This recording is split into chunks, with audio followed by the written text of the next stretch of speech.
Alors, corrigeons l'exercice en ligne proposé aux premières cette semaine. Alors, question 2. Proposer une expression courte pour désigner l'ancien régime politique. Le plus simple, c'est sans doute monarchie absolue. On peut valider absolutisme ou bien monarchie de droit divin. A priori, c'est les trois réponses possibles. 2 points. Proposer une expression courte pour désigner cette fois l'ancien régime social. Bon, c'est une société d'ordre. C'est surtout pas une pyramide ou une société féodale, même si le terme est employé à l'époque, mais c'est pour exagérer, pour caricaturer. Donc, si vous avez mis société d'ordre, 2 points. Société féodale, par exemple, on pourrait qualifier la réponse d'à moitié juste, et pas juste d'un point de vue scientifique, parce que la féodalité, ça, c'est en rapport, si vous voulez, avec le Moyen-Âge, pas tellement avec les années précédant la Révolution française. C'est un peu un abus de langage qui permet de soutenir que la pyramide hiérarchique qui organise la société au XVIIIe siècle est féodale, est d'origine féodale. Bien, le 4e point, en quelques phrases, dit en quoi l'ancien régime manque de cohérence, dans la mesure où son système politique ne correspond pas aux pratiques sociales. Donc, les premières questions demandaient une expression, quelques mots. Là, il est bien entendu qu'il faut rédiger et qu'on attend plusieurs phrases. Donc, ça veut dire plusieurs propositions avec un verbe et un complément. Donc, si nous lisons une réponse comme celle qui est proposée sur le questionnaire que je suis en train de lire, la monarchie absolue a un seul niveau de la société, tandis que la société d'ordre a 3 niveaux de la société. Ce n'est pas fameux. Il faut essayer de deviner le sens de la phrase rédigée par l'élève. En gros, c'est l'idée que, suivant la conception absolutiste, il y a un roi et des sujets, donc les sujets seraient tous au même niveau. Dans la société d'ordre, en fonction de sa naissance et de son utilité sociale, on est classé dans l'un des 3 ordres et ils ne sont pas au même niveau. Bon, cela veut dire que la réponse n'est pas complètement admissible. Il faudrait, premièrement, que ce que je viens de dire soit clairement compris quand on lit la phrase, c'est pas le cas, et deuxièmement, qu'il y ait au moins 2 phrases. Par exemple, après avoir affirmé ce qu'on vient de dire, conclure. Donc, le système politique n'est pas complètement conforme à la réalité de l'organisation sociale du pays. Quelque chose comme ceci. Ensuite, la question 5, nommer et diverses propositions sont possibles. On l'a précisé pour que vous sachiez que plusieurs bonnes réponses sont toujours envisageables. Donc nommer le régime politique de la France entre 89 et 92. Et ensuite expliquer rapidement, ça suggère une ou quelques phrases là encore, en quoi il fonde un nouveau pacte entre gouvernants et gouvernés. Bon, la question doit être bien comprise, un pacte entre gouvernants et gouvernés, c'est la définition même d'une constitution. Donc la question est suffisamment explicite pour que la réponse soit facile. Vous allez devoir nommer le régime politique et expliquer que c'est un régime constitutionnel. Alors, de quoi s'agit-il? Bien, une fois que la Révolution française s'enclenche, la monarchie de droit divin, l'absolutisme est remis en cause, et on a affaire à une monarchie constitutionnelle ou à une monarchie tempérée. Les 2 expressions sont tolérées, elles sont assez équivalentes. Donc, si vous avez une monarchie constitutionnelle ou une monarchie tempérée, il faut expliquer. Ce que cela veut dire, c'est qu'il y a des règles qui permettent de savoir quelles obligations les citoyens ont à l'égard du roi, quels devoirs et quels droits le roi lui-même a à respecter. Autrement dit, la phrase qu'on peut attendre en guise de réponse, c'est que entre l'été 89 et le 21 septembre 92, le 20 septembre si on préfère, la France expérimente un régime de monarchie constitutionnelle. D'accord. Ce régime est fondé sur un ensemble de règles qui définissent les droits et devoirs des gouvernants par rapport aux gouvernés et des gouvernés par rapport aux gouvernants. Autrement dit, on n'est pas encore obligé dans cette réponse-là de parler par exemple de nation souveraine. On peut le faire, mais on n'est pas obligé. Bon, là, si vous dites que la France forme une nation souveraine, ça veut dire que vous précisez quelle est la nature de la nouvelle relation entre gouvernant et gouverné. Alors, si on a 2 points pour cette question et que vous passez directement à la conséquence même de l'existence d'un pacte, donc la France est une nation souveraine, on peut hésiter, vous mettre 1,5 au lieu de 2 par exemple, parce qu'il y a un petit problème peut-être de lecture de la consigne. Alors, la question 6. Nommer le régime de la France entre 92 et 1804, bien entendu, il s'agit de la République. 2 décembre 1804, c'est le sacre de Napoléon. Donc on peut considérer que la République est morte à partir du moment où il y a un empire français. Vous savez qu'en réalité, les premières monnaies de Napoléon, empereur, portent sur un côté la mention Napoléon empereur et sur l'autre côté République française. Donc en réalité, il n'y a pas vraiment de date absolument définitive entre la dictature personnelle de Napoléon en tant que consul à vie et son règne. Mais bon, par commodité, il faut bien trouver un repère. Donc la réponse, elle est lapidaire, elle est simple. Si vous dites une république, c'est très bien. Ensuite, distinguer les différents types de gouvernement sur la période, donc 92-1804. Et il est précisé qu'on veut un tableau peu rédigé. Donc, peu rédigé, ça veut dire que globalement, on peut se contenter du nom de chaque période et puis les dates correspondantes. Donc, vous avez d'abord ce qu'on appelle, non pas comme je le vois proposé ici, la législative, puisque en septembre 92, fondation de la République, on va avoir la Convention, puis le directoire, puis le consulat. Et évidemment, ce qui serait intéressant, c'est d'avoir les bonnes dates. Donc, entre parenthèses, vous devez mettre les différentes fourchettes chronologiques. Donc, le consulat de 1799 à 1804, le directoire de 95 à 99 et la convention de 92 à 95. Bon, un élève qui ajouterait les différents types de régimes à l'intérieur de la convention thermidorienne par exemple, donnerait des détails qui n'étaient pas attendus. On pourrait éventuellement lui donner un petit bonus. Au lieu de lui mettre ces 2 points, on rajoute un troisième si tout était juste. Qu'est-ce qui se passe si vous mettez non pas les régimes qu'on attendait, mais un de plus? Bon, si vous signalez l'existence de la législative et qu'elle est bien située dans le temps, c'est pas tellement gênant, on peut vous laisser les 2 points. Après, si vous mettez pas la fourchette chronologique et qu'il faut deviner un peu les dates, on a tendance à vous mettre 1,5. Alors, l'avant-dernière question, la 8, expliquer, d'après le tableau dans le cours, en quoi la Révolution a changé la conception de l'autorité, puis repérer qui exerce l'autorité en dernier ressort. Là, c'est très facile. Ce qui a changé dans le tableau, c'est que l'autorité procède de Dieu.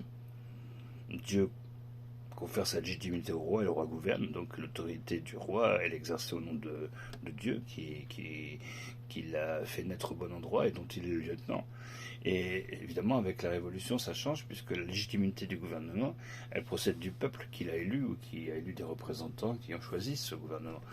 Donc en gros, il faut expliquer qu'il y a une inversion complète. Le pouvoir était descendant, il est ascendant. Ce qui, en d'autres termes, veut dire que c'est la nation ou le peuple qui décide du sort du pays. Donc on peut parler de souveraineté nationale. Et si vous mettez souveraineté populaire, par exemple, ça n'est pas faux. C'est juste par habitude qu'on parle de souveraineté nationale, puisque la souveraineté populaire implique que tous les citoyens soient consultés, alors que dans la pratique, dans la Révolution française, on s'est trouvé souvent dans des situations où c'était pas tous les citoyens qui étaient actifs et qui donnaient leur avis, mais une minorité, par exemple la plus riche, qui obtenait ce droit. Donc souveraineté nationale ou souveraineté populaire, ça vous permet d'avoir 4 points si vous avez bien expliqué avant que l'autorité venait de Dieu, ensuite elle vient du peuple, et éventuellement donc il y a une inversion. C'est proprement cet aspect-là qui explique qu'on parle de révolution. Si vous dites simplement que les citoyens sont devenus souverains et que l'autorité est exercée par le peuple, vous avez 2 points sur 4, puisqu'en gros vous avez répondu qu'à la deuxième partie de la question, repérer qui exerce l'autorité, et vous ne dites pas d'où vient l'autorité.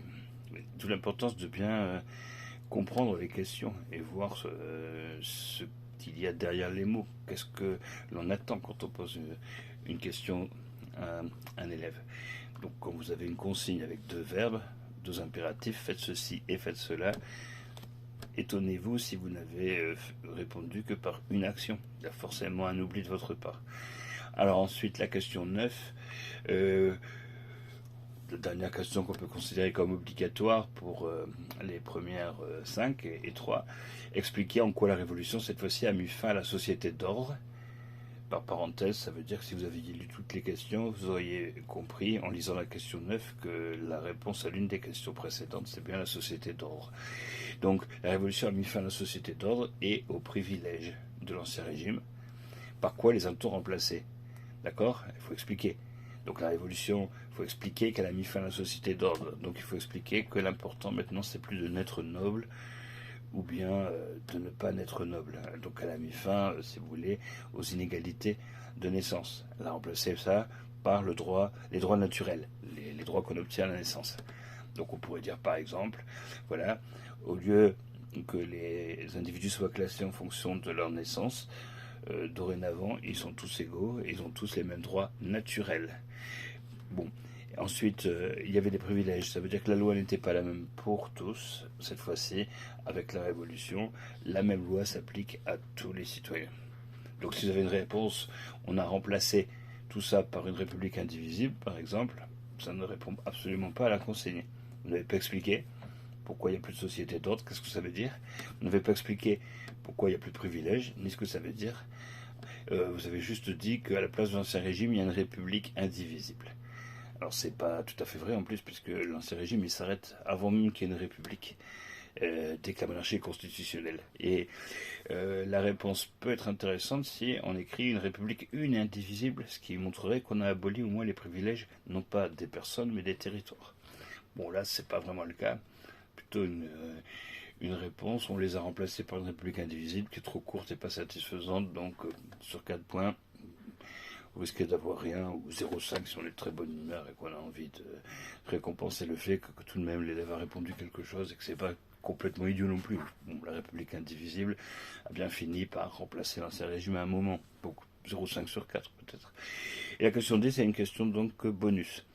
Donc pour les OIB, qui devaient répondre soit à la 8, soit à la 9, le barème sera un peu différent.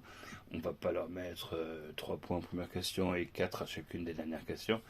On va répartir les 20 points un peu différemment. On va gonfler un petit peu le barème des questions précédentes, puisqu'ils ont eu beaucoup moins de temps pour faire l'exercice. Pour la question de 10, qui est très simple, un petit bonus. Vraisemblablement, on peut le mettre sous 12 points. Sur 2 points, pardon.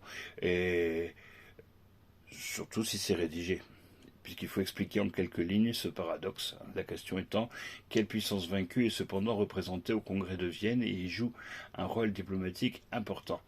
Pouvez-vous expliquer en quelques lignes ce paradoxe? D'accord? Alors, on doit répondre que la puissance vaincue, c'est la France.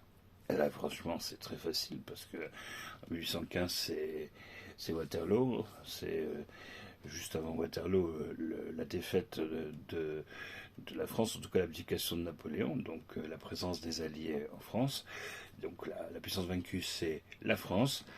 Comment peut-on expliquer que la France joue un rôle diplomatique important? C'est parce qu'elle est servie par un très habile diplomate qui s'appelle Talleyrand, et que d'autre part, les puissances au Congrès de Vienne ont une attitude réactionnaire. Elles veulent restaurer l'ordre ancien. Bon, dans l'ordre ancien, la France, c'était une puissance, et pas une puissance négligeable. Donc si on veut restaurer l'ordre ancien, on redonne leur trône à la dynastie au roi issu de la dynastie qui régnait avant 1789, donc les Bourbons, et on n'ampute pas trop le territoire. On doit en quelque sorte remettre les clés de l'appartement à son propriétaire légitime, donc rendre la France non pas dans les frontières qu'elle a eues en 1809 ou en 1812, mais la France, en gros, de 1789, on la restaure et on remet sur le trône quelqu'un qui aurait dû naturellement s'y trouver sans la Révolution. Donc voilà, on pouvait faire une phrase assez facile, du genre la France est la puissance vaincue, dont le Congrès de Vienne doit décider du sort, mais elle y exerce une grande influence grâce au talent de Talleyrand. Ou bien la France, représentée par Talleyrand, mais ça c'est un détail que vous n'êtes pas obligé de donner, la France donc bénéficie en 1815 de l'intention des puissances, de la Sainte Alliance si vous voulez préciser, de restaurer l'ordre ancien, donc non pas de détruire la France, mais de la ramener à son statut d'autrefois. On peut encore le dire autrement, par exemple, le Congrès de Vienne a en tête un désir d'équilibre entre les puissances. Et si vous avez fait la spécialité Histoire Géo, si vous la faites cette année, normalement c'est une question facile, puisque vous savez, depuis les traités de Westphalie, que les pays européens se sont engagés, dans la mesure du possible, à se liguer contre une puissance qui aurait une position hégémonique et à se montrer modérés dans leurs exigences pour maintenir les équilibres entre les différents États. Bon, ça c'est très technique, mais pour quelqu'un qui a fait la spécialité, il peut le dire. Donc la question là, c'est un bonus, il faut expliquer en quelques lignes, il faut rédiger. Donc là j'ai une réponse, la France avec Talleyrand, virgule, les réactionnaires voulaient faire revenir la France d'avant et pas la détruire. Vous voyez que sur le fond, c'est juste, sur la forme, c'est mal écrit. Il n'y a pas de verbe, pour la première partie, la France avec Talleyrand. Donc c'est un bonus, peut-être plus 1 au lieu de plus 2. Voilà. Bon, je fais la vidéo pour ne pas avoir à photocopier vos réponses sur, dans le questionnaire et les annoter toutes, ce qui ferait perdre quand même du temps alors qu'on a fait l'exercice sous un mode de numérique. Hein. Bon, et voilà, j'espère que je n'ai pas trop bafouillé, que la correction est claire pour tout le monde.